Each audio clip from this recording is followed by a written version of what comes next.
चलिए अगली खबर की ओर बढ़ते हैं। मॉडल शीतल हत्याकांड में फिर से एक नया खुलासा सामने आया है। मॉडल शीतल और सुनील में 4 साल से संबंध थे। दोनों करनाल में लिव इन रिलेशनशिप में रह रहे थे और थप्पड़ मारने पर सिम्मी ने ब्रेकअप किया था और सुनील के सुसाइड करने की धमकी पर सिम्मी उसके करीब आई थी। तो देखिए इस शीतल हत्याकांड में एक के बाद एक नए खुलासे सामने आ रहे हैं और अब हत्याकांड मामले में एक और खुलासा आया है। मॉडल शीतल और सुनील में 4 साल से संबंध थे।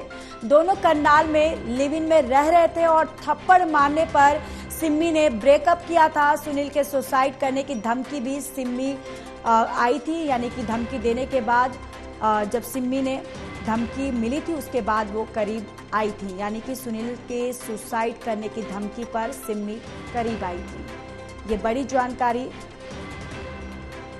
और चलिए इसी खबर पर हमारे एसोसिएट एडिटर बने हुए हैं देवेंद्र खतुरिया, आपके पास आते हुए। देवेंद्र, इस पूरे खुलासे पर, अब इस पूरे मामले पर क्या कुछ नया अपडेट आया है? देखिए ज्योति, 2 दिन की रिमांड पर था आरोपी सुनील, जो शीतल का दोस्त भी था और लिव इन में रहा था। दूसरे दिन उसने जबरदस्त खुलासे किए हैं। दरअसल शीतल और सिमी, इसको सिमी कहते थे, घर का जो बच्चों का प्यारा नाम होता है सिमी चौधरी या शीतल चौधरी हम कह सकते हैं। 4 साल तक सुनील के साथ इसका संबंध था। दरअसल इसराना विधानसभा क्षेत्र का रहने वाला है सुनील और इसराना के मतलोडा के साइड की ही ये रहने वाली थी शीतल, जो मॉडल थी। तो इनका चूंकि एक ही इलाका था तो एक दूसरे के नजदीक आए, दोस्ती बढ़ी। तो संदीप जो इसका पति था, शीतल का पति संदीप, वो इस बात से खिन्न था, दुखी था कि शीतल है जो वो एक्टिंग में और रील बनाने में ज्यादा रुचि ले रही थी। 2 बच्चे भी हैं इनके, एक 8 और 9 साल के 2 बच्चे हैं, 9 साल की लड़की, 8 साल का लड़का। तो इसका जो पूर्व पति है संदीप, वो इस बात से नाराज रहता था कि सिमी बाहर रहती थी, एक्टिंग में, रील बनाने में शौकीन थी, घर की तरफ पारिवारिक जो जिम्मेदारी है वो नहीं निभा पा रही थी, पति की, ससुराल की जिम्मेदारी, बच्चों की देखभाल। तो इससे थोड़ा सा वो खिन्न चल रहा था, तो उसने इससे अलगाव कर लिया था।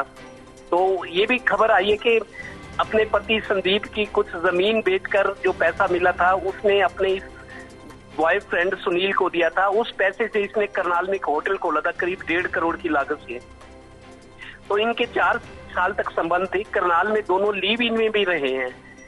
तो लेकिन एक बार ऐसा हुआ, जैसे संबंध होते हैं जब बिना शादी के जिस तरह के संबंध होते हैं, कभी कोई गुस्सा भी हो जाता है, तो ऐसी घटना भी हुई। सिमी को सुनील ने थप्पड़ मारा था तो ये इससे रूठ गई थी, इसने ब्रेकअप कर लिया था, बात नहीं की, करीब 1 साल तक इनमें बात भी नहीं हुई। लेकिन सुनील जो था उसने इसको सुसाइड करने की धमकी दी कि अगर तुम मेरे से संबंध नहीं रखोगे तो मैं अब खुदकुशी कर लूंगा। शायद उसके एक ब्लैकमेलिंग, इमोशनल ब्लैकमेलिंग की। तो उसके बाद सिमी राजी हुई, फिर इनके संबंध बहाल हो गए। तो असल वजह अब ये है इसको चाकू मारने की, इसकी हत्या करने की और नहर में शव बहाने की। दरअसल जो पुलिस ने बताया है कि जब ये 14 जून की रात को शूट कर रही थी हरियाणवी गाना अहर गांव में, अहर गांव पानीपत में ही है, वहाँ गौशाला है, गौशाला के साथ कोठियां है, अच्छा गांव है अहर, पुराना बहुत बड़ा गांव है। तो वहाँ जिस दिन शूटिंग हो रही थी उस दिन ये इसको छोड़ कर गया था सुनील शूटिंग के लिए, और उसके खाने पीने का जो सामान था दिन में वो भी पहुंचाया उसने। तो शाम को वो लेने आया था, लेकिन उसने देखा कि लड़कों के फोन आते थे अनमैरिड। ये डीएसपी ने कल प्रेस कॉन्फ्रेंस में खुलासा किया, अनमैरिड लड़कों के फोन शीतल के पास आते थे, ये सुनती थी और बहुत देर बात करती थी। जब भी शूटिंग से फुर्सत मिलती वो फोन पर लगी रहती थी। ये सारी चीजें देख रहा था सुनील। तो फिर रात को 14 जून की रात को 10:05 तक ये जब शूट खत्म हुआ तो इसको गाड़ी पे ले गया। इन्होंने शराब पी, सुनील ने तो शराब पी है। आशंका ये भी है कि इसने उसको भी जबरदस्ती शराब पिलाई शीतल को। तो ये 2-3 घंटे रात को गाड़ी में घूमते रहे नशे की हालत में। उसी दौरान एक लड़के का फोन आया विशाल का, तो सिमी ने वो फोन सुना, इस बात को लेकर गाड़ी में थे, दोनों नशे में थे, घूम रहे थे। तो ये नाराज हुई, सुनील नाराज हुआ कि बंद करो इस फोन को।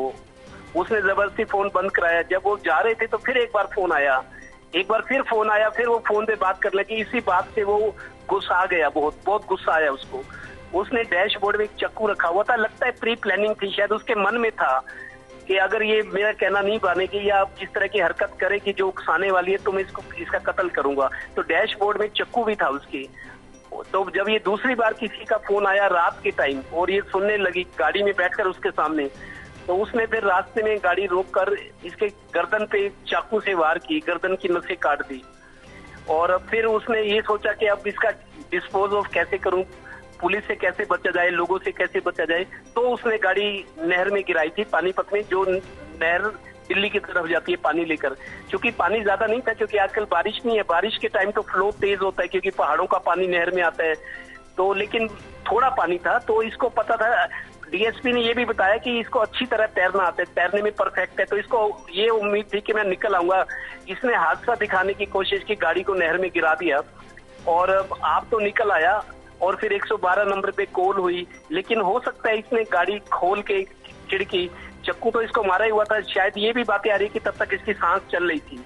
जब चक्कू मारा इसको नहर में गिराने, इसकी सांस चल रही थी, लेकिन उसने गाड़ी नहर में गिराकर इसको बहा दिया पानी में और खुद बाहर निकल आया। 112 पे कॉल हुई, गाड़ी को निकाला जा रहा है। इन द मीन टाइम, क्योंकि जब ये गाड़ी में घूम रहे थे, मॉडल ने अपनी बहन नेहा को वीडियो कॉल करके दिखाया था कि ये मेरे को, उसमें सुनील के साथ हूँ, मेरे को पीट रहा है, जबरदस्ती कहाँ ले जा रहा है। तो ये उसकी बहन के पास कॉल गई थी, वीडियो कॉल रात के टाइम, लेकिन उसके बाद कॉल कट के कोई संपर्क नहीं हुआ क्योंकि नहर में गिर गई थी या तो, और मोबाइल भी नहर में पानी में गिर गया तो मोबाइल काम नहीं कर रहा था। उसके बाद उसने अगली सुबह पुलिस में गुमशुदगी की रिपोर्ट दर्ज कराई, क्योंकि एक जवान लड़की का, और वो भी मॉडल जो सेलिब्रिटी हो, गुमशुदा की तलाश रिपोर्ट हो तो फिर पुलिस भी हरकत में आती है। तो पुलिस ढूंढ ही रही थी कि इनको खबर मिली कि एक डेड बॉडी जो पानीपत से बिल्कुल। और देखिए देवेंद्र, अब लगातार इस पूरे मामले में एक के बाद एक नए खुलासे भी हो रहे हैं। और अब देखिए नया खुलासा हुआ है कि यहाँ पर लिव इन में रहते थे और दोनों के बीच में हाथापाई भी हुई थी और यहाँ पर सुसाइड की धमकी जो है वो भी दी गई थी। यानी कि इस पूरे मामले पर एक के बाद एक नए खुलासे सामने आ रहे हैं। बहुत बहुत धन्यवाद देवेंद्र तमाम जानकारी साझा करने के लिए।